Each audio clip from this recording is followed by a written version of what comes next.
Hey, welcome everyone. It's Logan Christopher with the Legendary Strength Podcast, and I'm excited today because this is my first female interview in the Legendary Strength Podcast. I have a very strong woman with us, so thanks for joining us, Adrienne.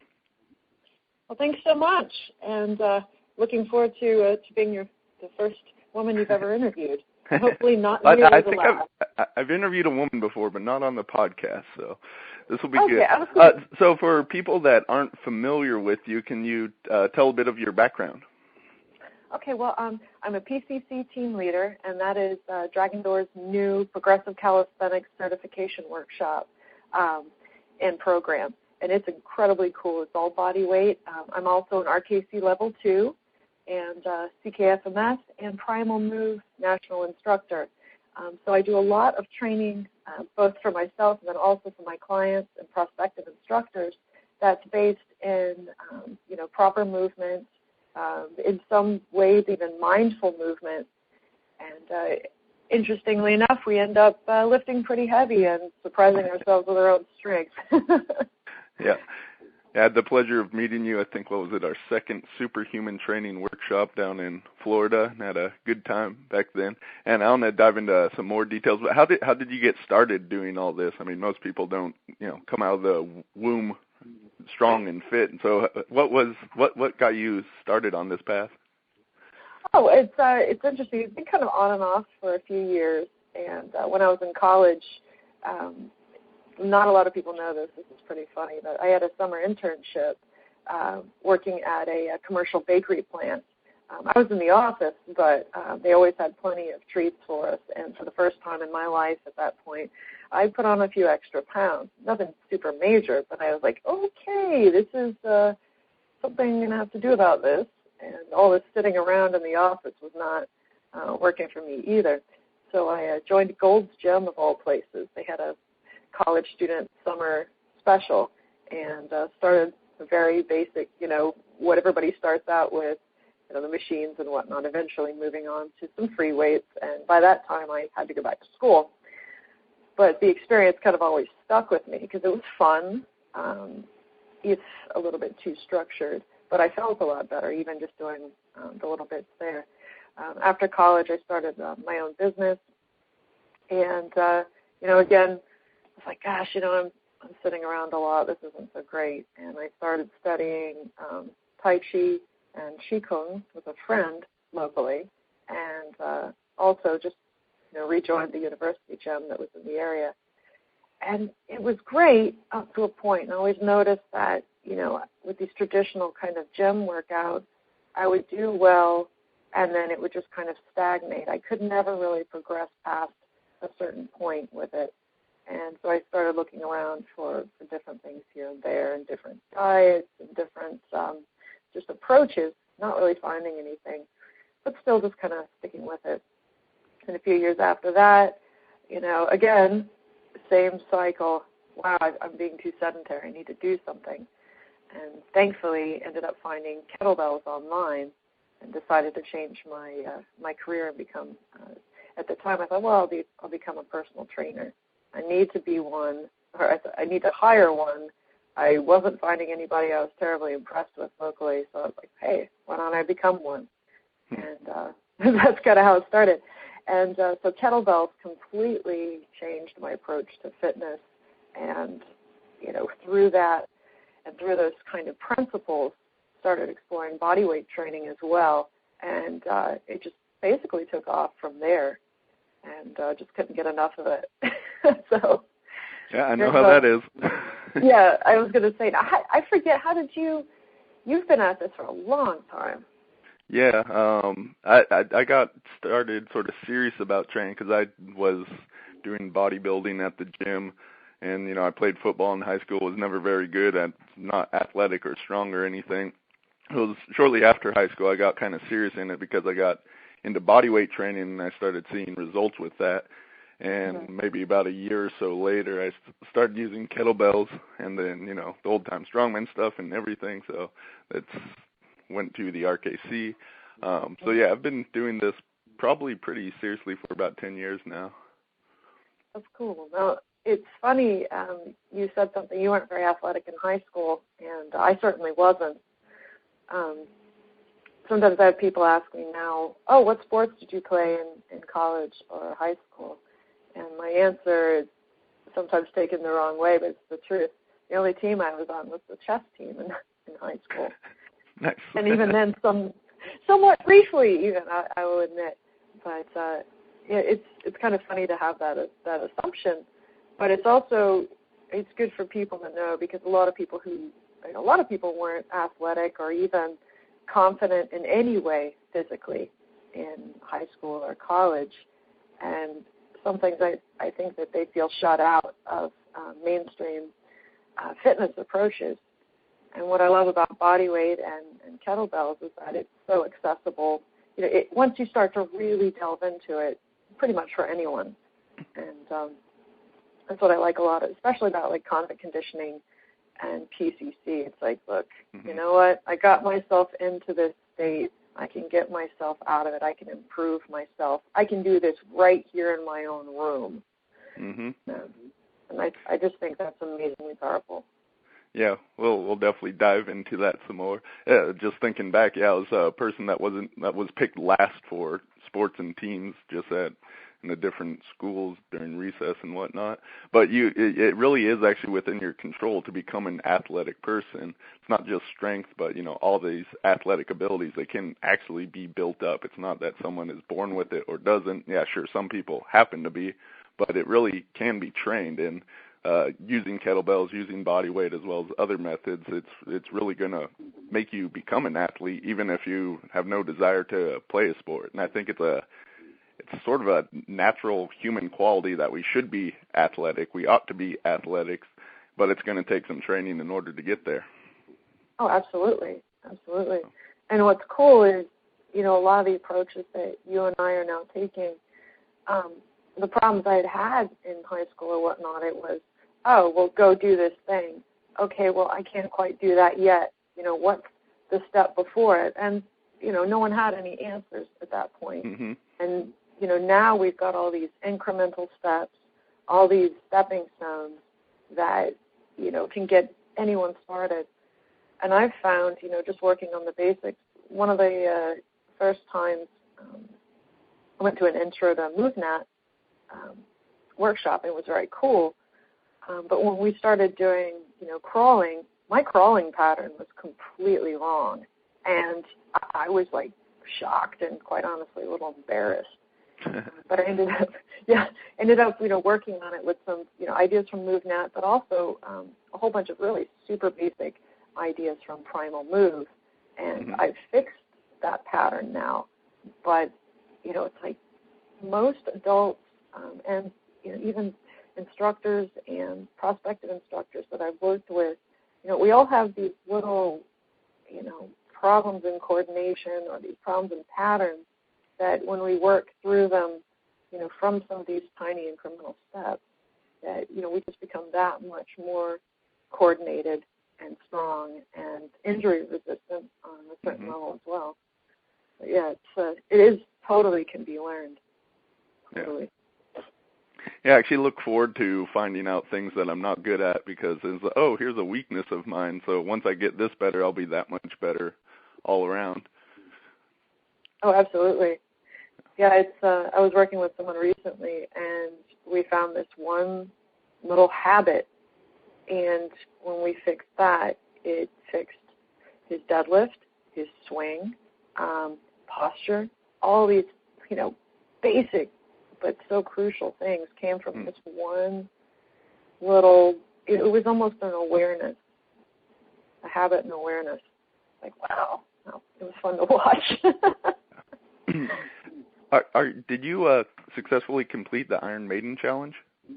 Not yet. I've come very close a couple times. I've got the press and I've got the pistol, and the pull-up. It's still in there. It still looms.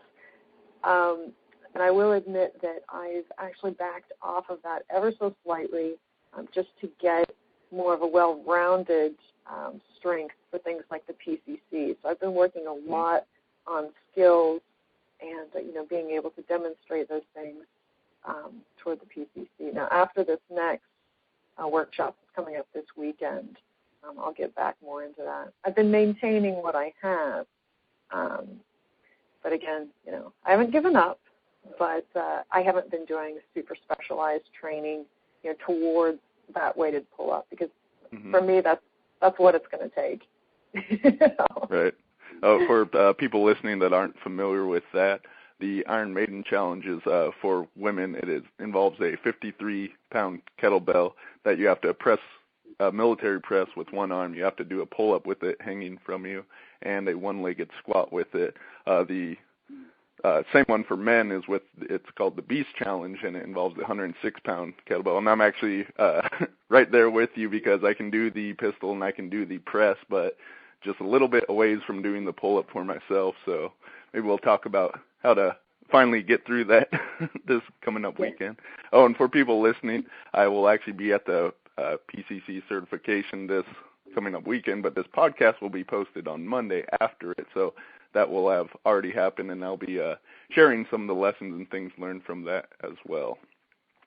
Awesome. I'm glad to hear that you'll be at the PCC this weekend. I thought I had seen that online, but you're going to love it.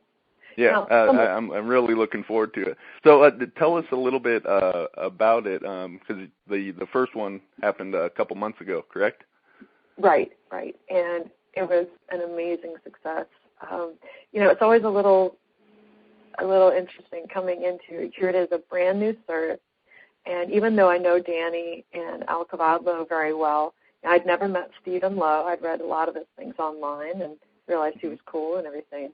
But none of us really truly knew what to expect.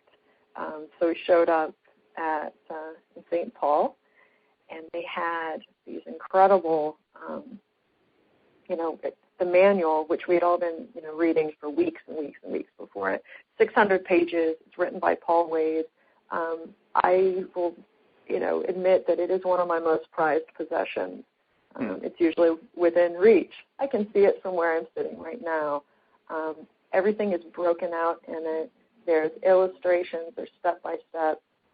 You can pretty much transform somebody using, just this manual. The only way you can get this manual is by coming to the workshop. They'll never be, selling it. But we're not going to spend a lot of time in the manual during the workshop, obviously. A lot of it's very experiential. There's a lot of problem solving. There's a lot of trying, to do things and then, troubleshooting others. But, when you go home after the workshop each night, or when you go to your hotel, I should say, you're going to start delving into it, and be careful. You'll end up staying up to 1, 2, 3 a.m. in the morning.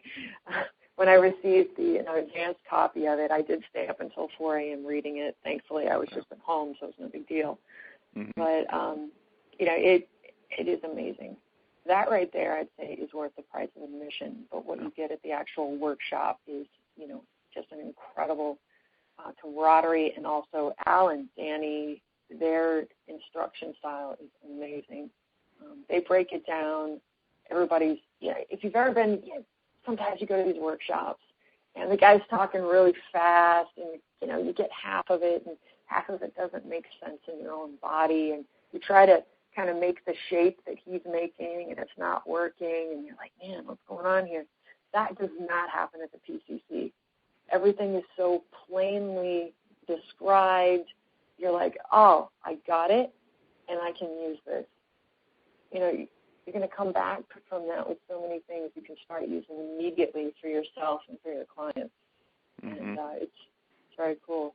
One of the other neat things was many of the people that attended the first PCC, and I'm sure this will be the same with the second, is, you'll realize, hey, there's a community of people that, are into this.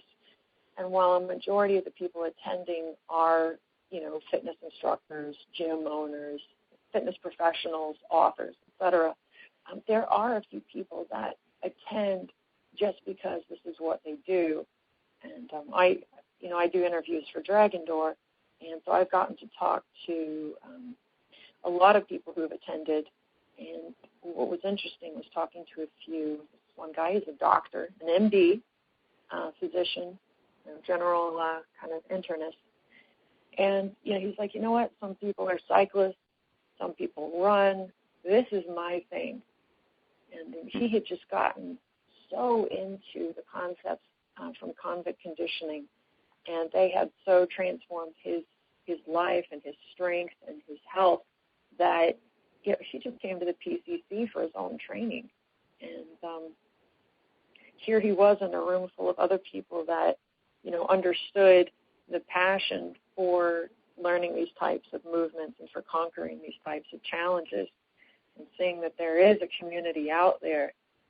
No longer you aren't that one weird guy at the park who's like doing handstands up against, the wall. Next I love being that weird guy. Yeah, exactly. I know a lot of these weird guys, right? You know what I mean? Who's trying, on the fit trail, doing muscle ups on the pull-up bar, eking a couple good ones out, and then, a couple of chicken wing ones too. Yeah. So here they were in a room full of people, and just a variety of folks. We had a couple of break dancers there. They tried to teach me a breakdancing move during one of the breaks, and I definitely need more practice. But this kind of openness, non-competitiveness, and it was like we're all on this personal journey that we want to learn how to share better with others. And so that was kind of the general vibe of it. So you are going to love it, in other words. Yeah, I've obviously been doing this stuff quite a while, have my own books and everything, but I'm always looking for just those little small things that can be of huge help. Like you're saying with your client, you fix that one thing, and I don't think I'll find anything that major, but it can be just a small thing that will, allow me to do a move that I haven't done before. And a kind of cool thing, I haven't been doing a whole lot of bodyweight stuff lately. I've been on a real sort of heavy weightlifting kick for the past couple months now, and I plan to still do that, but I'm starting to ease in a little bit more of bodyweight stuff because, I want to be able to do everything. But it can be just those small things that I know I'm going to have a lot of fun. Definitely set some PRs this weekend. Just that always happens at workshops. If you're around other strong people and you're learning new stuff, you're getting new techniques and everything, it just comes naturally to set some new records. Oh, no, I totally agree with you. Oh, so here's something you'll love. Speaking of lifting heavy, and I'm, we also mentioned the Iron Maiden and the Beast Challenge. Mm-hmm. I am totally convinced that my work on the human flag has just taken my press out of control, because I can press a 28-kilo kettlebell once on each side now, which is ridiculous. That's almost half my body weight. Mm-hmm. And why I think that came from human flag training is just pushing so hard, with one hand while pulling with the other. Mm-hmm. And it's such a maximal expression that, it carried over. I don't even remember why I first tried to press the 28. I think I was just doing heavy cleans. And, I cleaned it, and I was like, let's see where this goes. And then, holy crap, it's over my head. But I had the same kind of neurological feeling as I had when practicing flags. I still want to get my feet up higher with those. That's the other thing that I love about so many of these movements within the PTC and within convict conditioning and just bodyweight training in general. They are so maximal. I mean, they are right there on the edge, and setting a goal for them is a long-term prospect. I mean, I've been working toward the human flag for well over a year. Some days is better than others. But it's like learning to have the patience with that, learning to train with patience to the point of which you don't injure yourself. I mean, I've had to slow way down on a lot of things. Mm-hmm. And, the rewards from that and the lack of injury from that, always are worth it. And but it's hard sometimes when we go online, and human nature is to compare ourselves to others. And we'll see, well, someone else can just pop up and do that. And it's like, well, what you don't know is they've probably been working toward that for a couple of years. Mm-hmm. And that really hit home. I was talking to Danny Cavado one time, and I'm trying to think what it was. Oh, yeah, it was before the first PCC. We're all having dinner, and Danny I was like, well, so, what's the next goal for Danny? I'm like, what are you even working on? And he's like, oh, yeah, human flag pull-ups. And I'm like, I don't even know what that is. I'm not sure that exists in my reality, Danny. Let me know. It's when you do a human flag and you're out there, right? And then you kind of bend your elbows and pull yourself into the bar. It's like you're doing a pull-up in a totally different plane. Mm-hmm. And that just completely blew my mind. He's like, yeah, I want to add some more reps. I'm like, wait, more reps? So that means, how many are you doing now? And I forget what he said, but he was like, yeah, I want to add a couple more reps. I'm like, well, how long do you think it'll take you to add a couple more reps? And he's like, it's going to be 6 months, a year, or something like that. And when I heard Danny admit that, here's something super maximal for him, and it's going to take this long period of time, I'm like, all right, okay, I'm where I need to be, Yeah, you have to really take the long-term view for really, if you want to be great at any sort of training, body weight or otherwise. If you can really look out long distance, where will I be in 10 years, and you just training consistently over that time, then you are going to become phenomenally strong. You can't not do that if you're actually training properly. Right. So could we dive in a little bit? Tell our listeners what's your training actually look like? What are you working on? I know it's always changing up, but how do you put your training together? Well, it's interesting. Right now it's a little bit different. I've been focusing mainly on, maintaining the skills that I do have, and then also being ready to demonstrate whatever it is they need me to demonstrate for the PCC. Mm-hmm.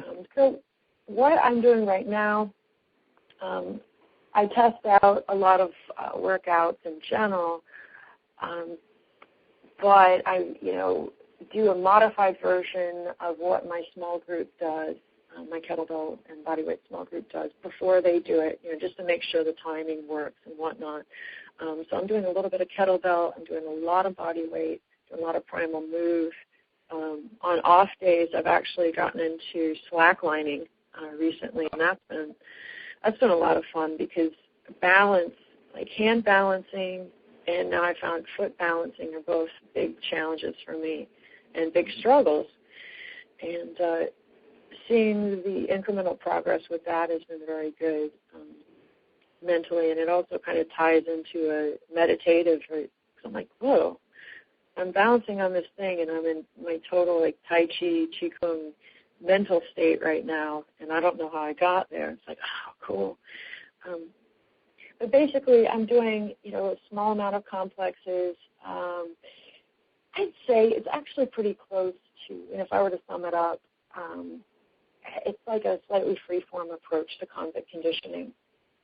I'll run through a lot of the progressions, starting at the beginning, just so I know I can coach them correctly, and using those beginner progressions kind of as an extended warm-up, before I get to my own maximal training.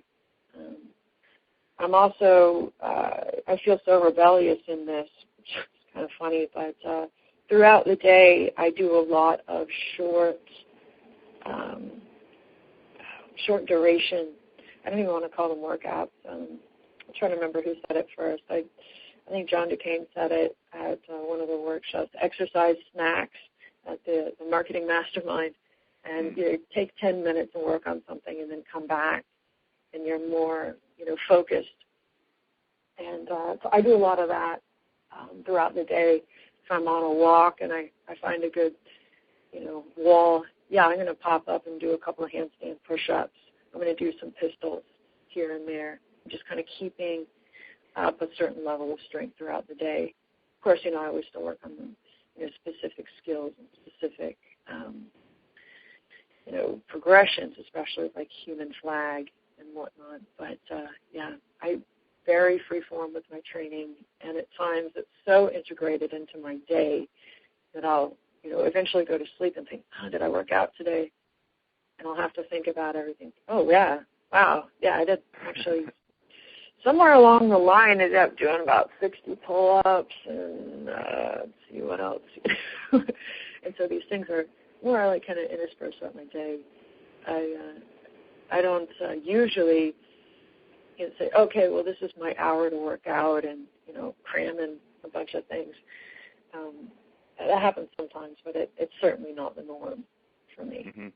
So you're doing something every day and usually, like I said, just spread throughout the day whenever you feel like doing it or have some time.